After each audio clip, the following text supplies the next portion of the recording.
오늘 예배를 통해 함께 은혜 받으실 하나님의 말씀은 마가복음 15장 6절에서 15절의 말씀입니다. 신약성경 82페이지 마가복음 15장 6절에서 15절의 말씀,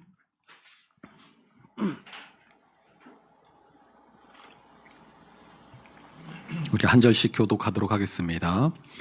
명절이 되면 백성들이 요구하는 대로 죄수 한 사람을 놓아주는 전례가 있더니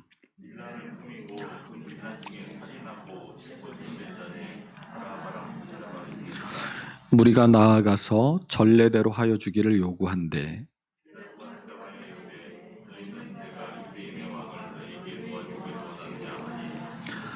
이는 그가 대제사장들이 시기로 예수를 넘겨준 줄 알미러라.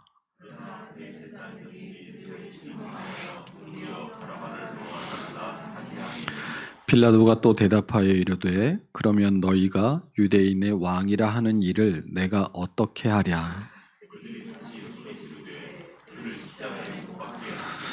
빌라도가 이르되 어찌미냐 무슨 악한 일을 하였느냐 하니 더욱 소리 지르되 십자가에 못 박게 하소서 하는지라. 빌라도가 무리에게 만족을 주고자 하여 바라바는 놓아주고 예수는 채찍질하고 십자가에 못 박히게 넘겨주니라. 아멘. 우리 명절들 잘 보내셨습니까? 우리 같이 한번 인사했으면 좋겠습니다. 우리 설 명절이니까 새해 복 많이 받으세요 하고 같이 인사하겠습니다. 새해 복 많이 받으세요. 새해 복 많이 받으세요. 우리가 지난 시간에 이 날이 밝자 새벽에 모인 사내들인 공회가 그날 밤 예수님께 사형을 언도한 결정을 그 새벽에 추인하고 예수님을 곧바로 관정으로 끌고 간 것을 보았습니다. 로마의 총독인 빌라도에게 예수님을 로마의 체제를 전복시키려고 한 반역자로 고발한 사내들인 공회는 예수님을 십자가에 못 박아 처형해 달라고 요구하죠. 고발을 접수한 빌라도는 예수님께 내가 유대인의 왕이냐라고 신문하지만 예수님이 말씀하신 나라는 영적인 나라요 하나님 나라의 왕이심을 밝히십니다. 이에 빌라도는 예수님께 죄가 없음을 선언하지만 유대인들은 여러 가지 죄목들로 예수님을 계속해서 고발하죠. 빌라도는 이 무죄한 사람에게 죄를 뒤집어 씌워서 어떻게든 죽이려고 드는 악한 자들을 보고 놀랐고, 또 그런 자들이 고발해도 한마디도 자신을 변호하지 않으시는 예수님을 보고 또 한 번 놀랐습니다. 그러나 주님의 침묵은 그분에게 죄가 있었어도 혹은 그분이 비겁해서도 아니었습니다. 예수님의 침묵은 하나님의 구원의 계획을 성취하시기 위해 자신이 십자가를 지고 죽어야 함을 아시고 그 십자가로 가시기 위한 침묵이었습니다.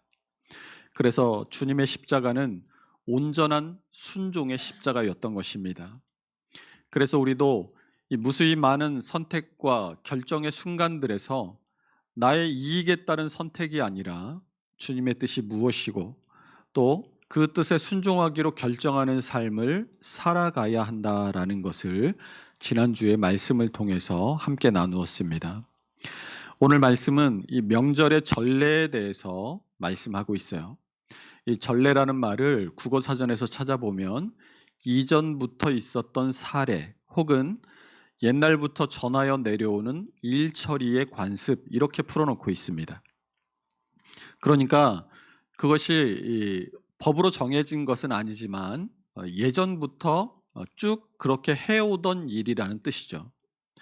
이 관습은 6절이 말씀하고 있는 대로 명절이 되면 백성들이 요구하는 대로 죄수 한 사람을 놓아주는 것이었습니다. 마치 우리나라에도 3.1절이나 8.15 광복절의 이 특별한 날들이나 설이나 추석 같은 명절이 되면 이 사회의 통합과 갈등의 해소 등과 같은 목적으로 이 특별 사면을 통해서 죄를 사면해 주는 것과 같습니다. 이 특별히 6월절은 하나님께서 애굽에서 종살이하던 이스라엘을 해방시키시고 구원하신 날을 기념하신 절기죠. 당시에 이스라엘을 지배하고 있던 로마도 이 유대인들의 이 유월절의 절기의 의미를 알고 있었기 때문에 피정복민들을 달래기 위해 이 유월절에 죄수 한 사람을 놓아주는 관례를 행해왔던 것입니다. 특이한 것은 우리가 알고 있는 특별 사면은 누가 합니까? 특별 사면은 대통령의 고유 권한이에요. 그런데 오늘 본문은 백성들이 요구하는 대로라고, 이 백성의 요구에 응해서 죄인 한 사람을 놓아주는 것이 관례였다는 특이점이 있습니다. 마침 이 유월절이 코앞이었기 때문에 빌라도는 관정 앞에 모인 무리들에게 이 명절에 죄인을 놓아주는 관례를 상기시키고 바라바와 예수님 중에 누구를 놓아줄까를 묻습니다. 이 바라바는 오늘 본문 7절에 보니까 밀란을 꾸미고 그 밀란 중에 살인하고 체포된 자였습니다. 또 마태복음 27장 16절에는 그때에 바라바라 하는 유명한 죄수가 있는데 라고 바라바가 아주 유명한 자였음을 밝힙니다. 또한 누가복음 23장 19절에서는 이 바라바는 성중에서 일어난 밀란과 살인으로 말미암아 옥에 갇힌 자라라고 말해주고 있고, 요한복음 18장 40절에서는 그들이 또 소리질러 이르되 이 사람이 아니라 바라바라 하니 바라바는 강도였더라라고 말해줍니다. 이 요한복음 18장 40절에서 강도로 번역된 말이 레스타이라는 말인데, 이 저항군을 뜻하는 레지스탕스가 이 레스타이에서 온 말입니다. 그래서 이 말은 우리말 성경에 이 열심당으로 번역된 이 셀롯 땅을 의미할 때 사용되는 단어이기도 했어요. 유명한 유대의 역사학자였던 요세푸스 역시 이 요한복음 18장 40절에 나오는 레스타이, 강도가 로마에 대항하여 싸웠던 독립운동가인 헤롯 땅을 가리킨다라고 주석을 했습니다. 누가복음 6장 15절에 보면 예수님의 12제자의 이름이 등장하는데, 거기도 보면 뒤에 셀롯이라는 시몬이라고 시몬을 소개하죠. 그러니까 예수님의 제자였던 시몬은 독립운동가였다라는 것이죠. 종합해 보면 이 바라바는 유대인들에게 아주 유명한 독립운동가였다는 겁니다. 재미있는 것은 이 바라바가 원래의 이름이 예수 바라바라는 말이 있어요. 고대에 아주 권위 있는 성경 사본 가운데 레오도리온 역이라는 역본이 있는데, 이 사본에는 이 바라바의 이름이 예수 바라바라고 되어 있습니다.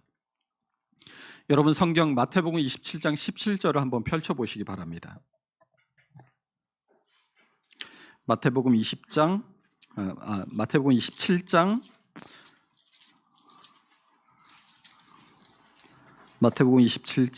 17절.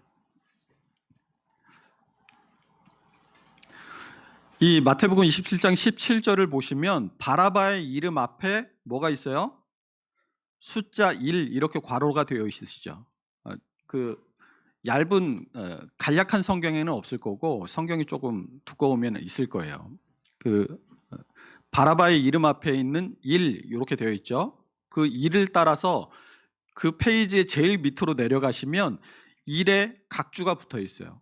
그 1의 각주를 보시면 뭐라고 되어 있어요? 어떤 사본에 바라바라 하는 예수냐 이렇게 되어 있습니다. 이 레오도리온 역에만 이 바라바의 이름이 예수 바라바라고 나오는데, 이 성경을 이 정경을 만들면서 이 레오도리온 역의 이 사본의 권위를 무시할 수 없어서 거기에다 각주를 달고 바라바라 하는 예수라고 넣어 놓은 겁니다. 이 후에 이 오리겐이라는 교부가 성경을 번역하면서 어떻게 바라바라고 하는 사람에게 예수의 이름을 붙일 수 있겠냐라고 해서 예수라는 이름을 빼버렸다는 이야기가 있습니다. 여러분 예수라는 이름의 뜻이 뭐예요? 구원자, 구세주라는 뜻 아닙니까? 그래서 이 마태복음 27장 17절에 보면 빌라도가 무리들에게 내가 누구를 너희에게 놓아주기를 원하느냐, 바라바냐, 그리스도라 하는 예수냐?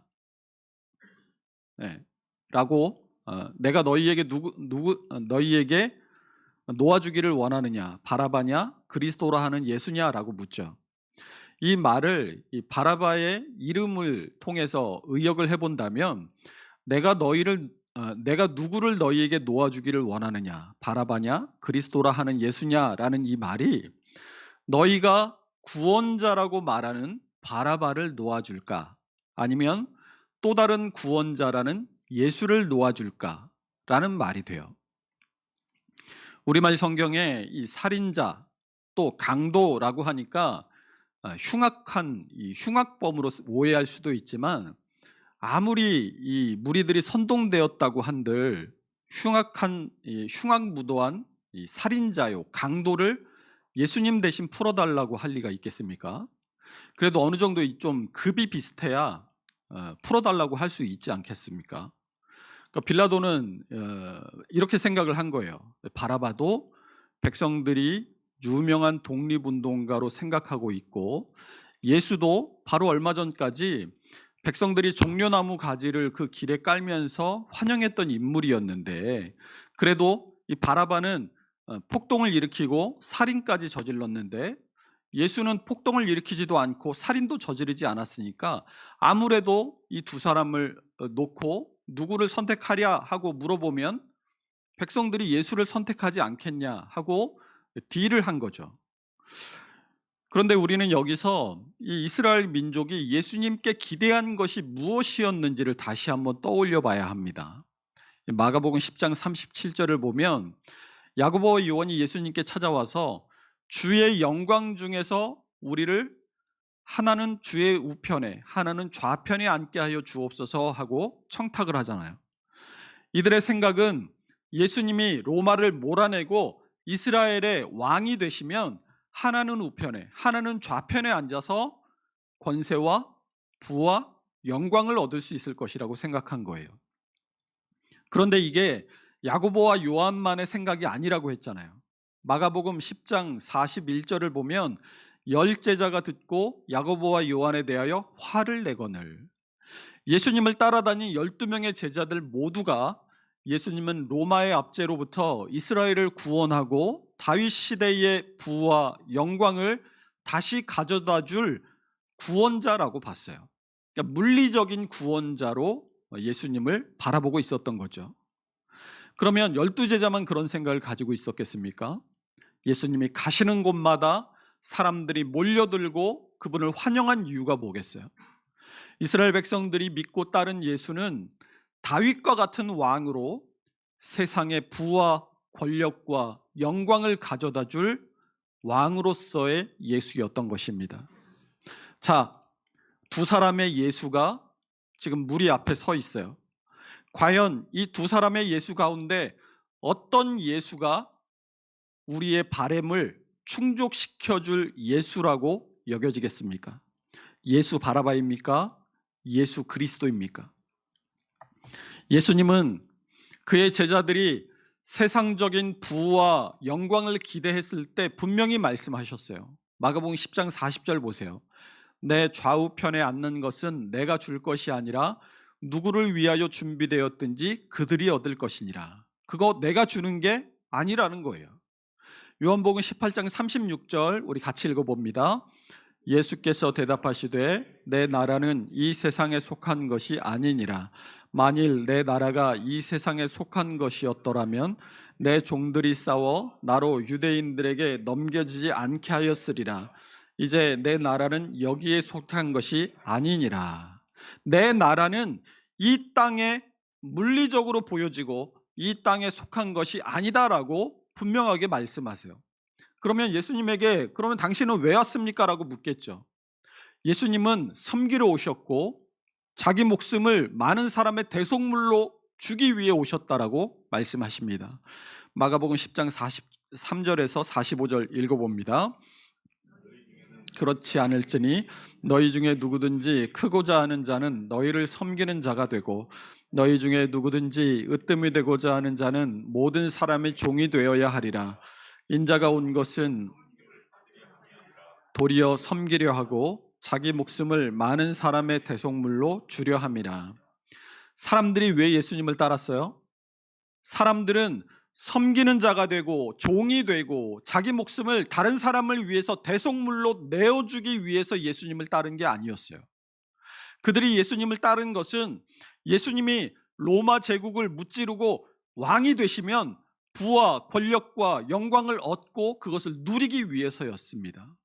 그런데 예수님이 그것을 주지 못한다면 무리가 누구를 택하겠습니까? 당연히 남은 사람은 예수 바라바뿐이에요. 그래서 사람들은 바라바를 풀어달라고 소리친 거예요. 두 예수 중에 예수 바라바를 원했던 것입니다. 하늘에 속해서 하늘의 것을 바라고 하늘의 것을 주시려는 예수 그리스도를 버리고 이 땅의 것, 이 세상에 속한 부귀와 영광과 권세를 주려고 하는 예수 바라바를 선택한 것이죠. 자, 보세요. 우리는 왜 예수님을 따릅니까? 이 땅에서 잘 먹고 잘 살고 건강하고 많은 것들을 다른 사람들보다 더 많이 누리기 위해서 예수를 따릅니까? 아니면 비록 이 땅에서는 고난과 역경 속에 살아갈지라도 하늘의 것을 바라고 그것을 기대하며 장차 올 하나님의 나라와 영원한 생명을 얻기 위해서 예수를 따르고 있습니까? 다시 말해 볼게요.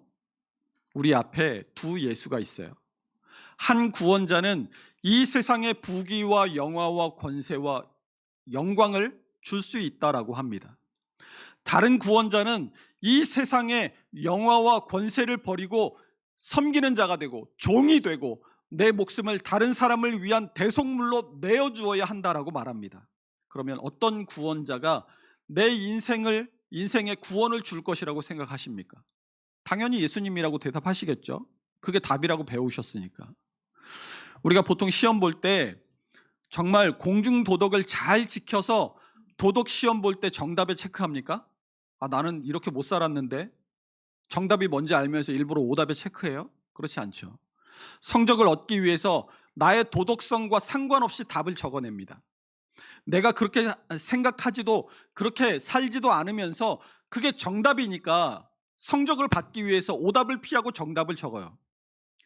학교에서 맨날 내 의지나 내 가치관이나 내가 살아온 삶과 상관없이 답을 찾는 연습만 하고 그 답에 체크만 하면 되는 인생을 살다 보니까 내가 믿는 믿음과 상관없이 정답은 잘 찾아내요.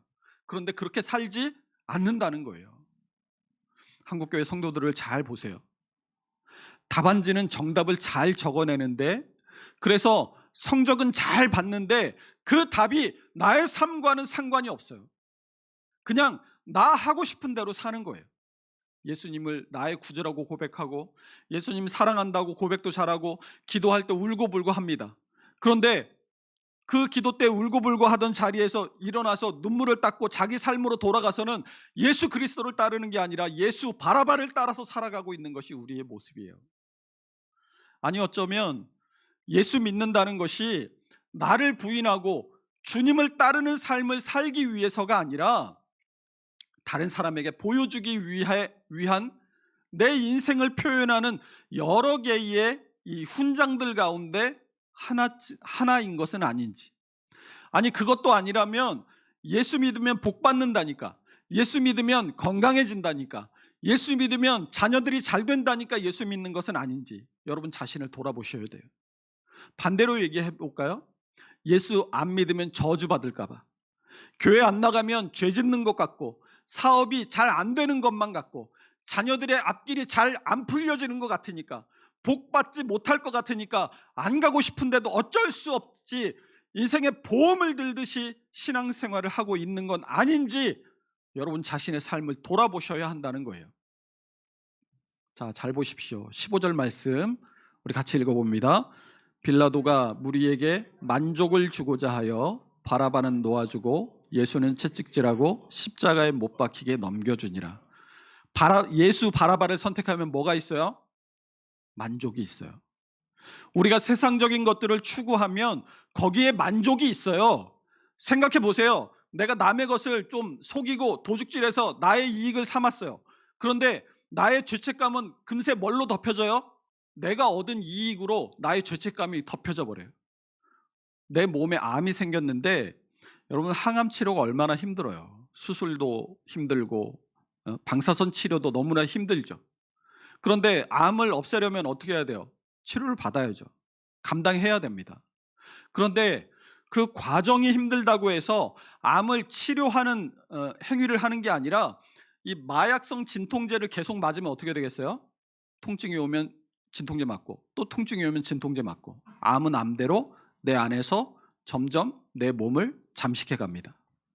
여러분 수면 내시경 하면 마취제 주잖아요. 자, 수면제 들어갑니다. 열만 거꾸로 세세요. 그러면 10, 9, 8 그리고 이렇게 딱 눈을 뜨면 회복실에 누워 있어요. 신기한 게 수면 내시경 1시간도 거의 안 하거든요. 그런데 그 마취제를 맞고 회복실에서 일어나면 한 12시간 푹 잔 것처럼 개운해요. 그 마취제를 흔히 우유주사라고 하거든요. 하얀색이라서 우유주사라고 해요. 그 약의 이름이 프로포폴입니다. 연예인들 프로포폴 투약 사건 아시잖아요. 너무 바빠서 잠잘 시간 없을 때 혹은 심리적으로 이 대중의 관심이 너무나 무거워서 잠을 못 이룰 때 이 프로포폴 한 대만 맞으면 1시간을 자도 12시간을 잔 것처럼 개운해져요. 왜 이게 중독으로 가는지 저는 알 것 같아요. 이게 한번 경험하고 나니까 사역을 하면서 너무 바쁘고 막 몸이 깔아지고 힘들고 지칠 때 그게 생각이 나더라고요. 이 힘들고 괴로운 순간을 잊게 해줘요. 마음의 짐을 덜어줍니다. 세상을 따를 때 세상이 우리에게 주는 만족은 이런 거예요. 우리를 마취시키는 겁니다. 언뜻 정신이 들겠죠. 아, 이렇게 살아도 될까? 그런데 중독은 우리의 의지를 이기기 때문에 중독이라고 하는 거예요. 내가 이렇게 살아도 되나 하는 그런 죄책감을 중독이 덮어버려요. 중독이 그 생각을 이깁니다. 그러니까 세상이 주는 만족이 내가 이렇게 살아도 되나? 내가 주님을 따라서 살아야 되는데 하는 그 의지를 이겨버리는 거예요. 그래서 입으로는 정답을 계속해서 말하는데 주님을 따라 섬기는 자가 되고 종이 되고 내 목숨을 다른 사람을 위한 대속물로 내어주는 삶을 사는 게 아니라 세상의 부귀와 영화와 쾌락과 정욕을 따라서 계속 살아가게 만드는 거예요. 그런데 우리는 우리 자신이 만족을 누리면 그게 옳은 길일 거라고 생각을 합니다. 그게 옳은 길이니까 내가 잘 되는 거겠지. 이렇게 자기 자신을 속여요. 그러나 세상을 따를 때 세상이 우리에게 주는 만족이 그 길이 옳은 길이라는 증거가 아니에요. 로마서 6장 21절에서 23절 함께 읽어보겠습니다. 너희가 그때에 무슨 열매를 얻었느냐? 이제는 너희가 그 일을 부끄러워하나니 이는 그 마지막이 사망임이라. 그러나 너희는 너희가 죄로부터 해방되고 하나님께 종이 되어 거룩함에 이르는 열매를 맺었으니 그 마지막은 영생이라. 죄의 삭은 사망이요 하나님의 은사는 그리스도 예수 우리 주 안에 있는 영생이니라. 아멘. 세상이 우리에게 주는 만족은 마취제처럼 진통제처럼 우리 안에 암덩어리를 우리가 인식하지 못하게 해서 그 암이 결국 우리의 몸을 잠식하고 우리를 죽이는 데까지 이르게 합니다. 그러면 우리는 어떤 열매를 맺어야 되겠어요? 우리 마태복음 7장 16절에서 18절 같이 읽어봅시다. 그들의 열매로 그들을 알지니 가시나무에서 포도를 또는 엉겅퀴에서 무화과를 따겠느냐.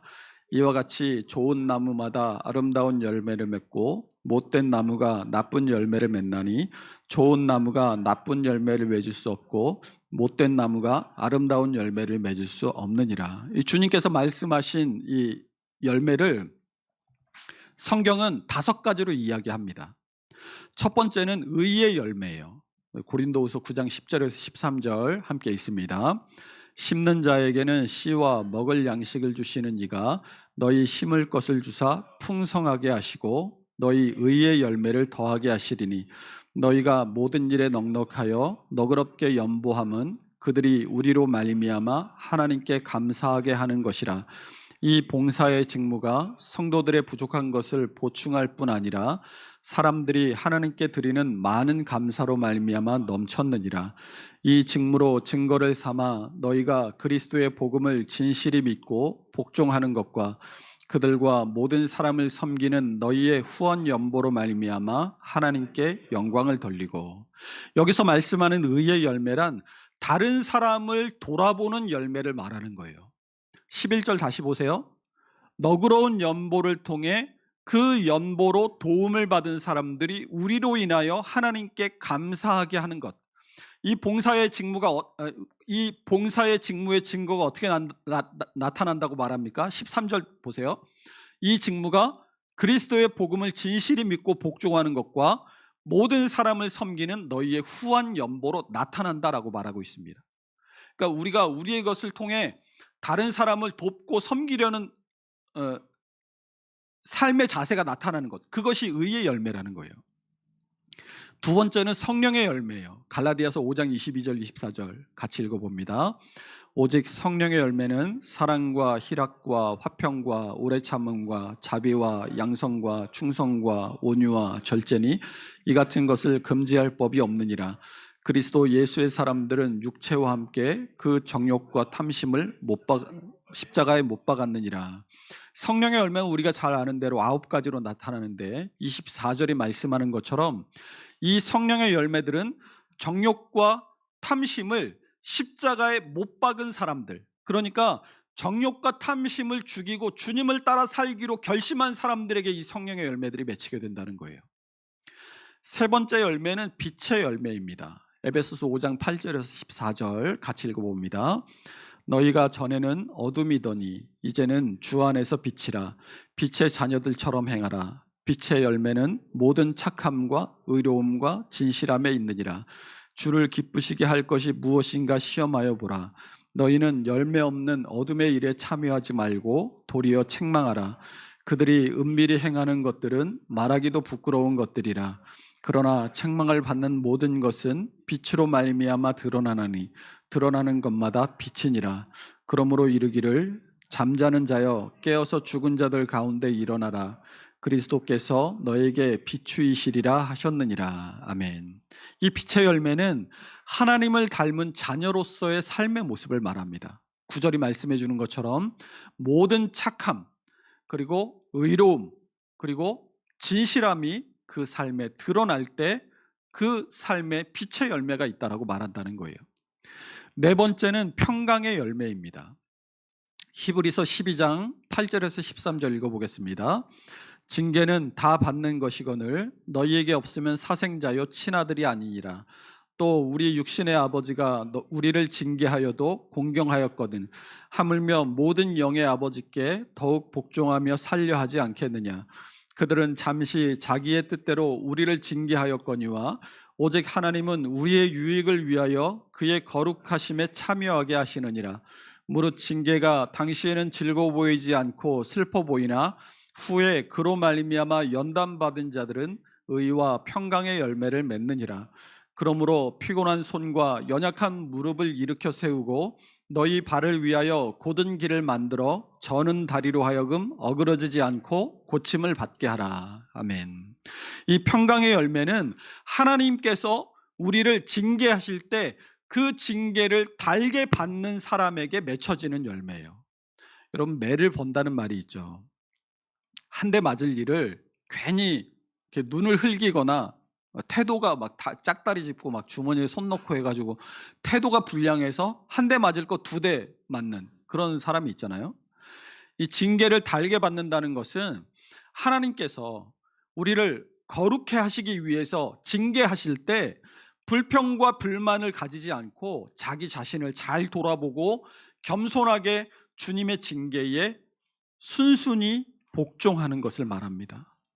하나님의 징계를 우리가 달게 받아야 하는 것은 하나님의 징계가 12절과 13절이 말씀하는 것처럼 피곤한 손과 연약한 무릎을 일으켜 세우고 우리의 발을 위하여 곧은 길을 만들어 저는 다리로 하여금 어그러지지 않고 고침을 받게 하는, 그러니까 한마디로 우리를 옳은 길로 가게 하는 징계이기 때문이에요. 우리를 옳은 길로 가게 하는 이 징계를 순순히 받아들이는 사람에게 평강의 열매가 맺혀지게 된다라는 겁니다. 마지막 다섯 번째로 입술의 열매가 있습니다. 히브리서 13장 15절 함께 있습니다. 그러므로 우리는 예수로 말미암아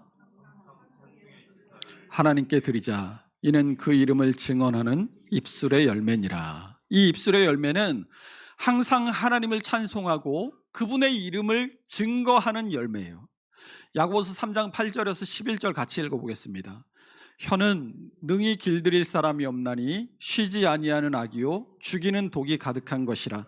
이것으로 우리가 주 아버지를 찬송하고 또 이것으로 하나님의 형상대로 지음받은 사람을 저주하나니 한 입에서 찬송과 저주가 나오는도다.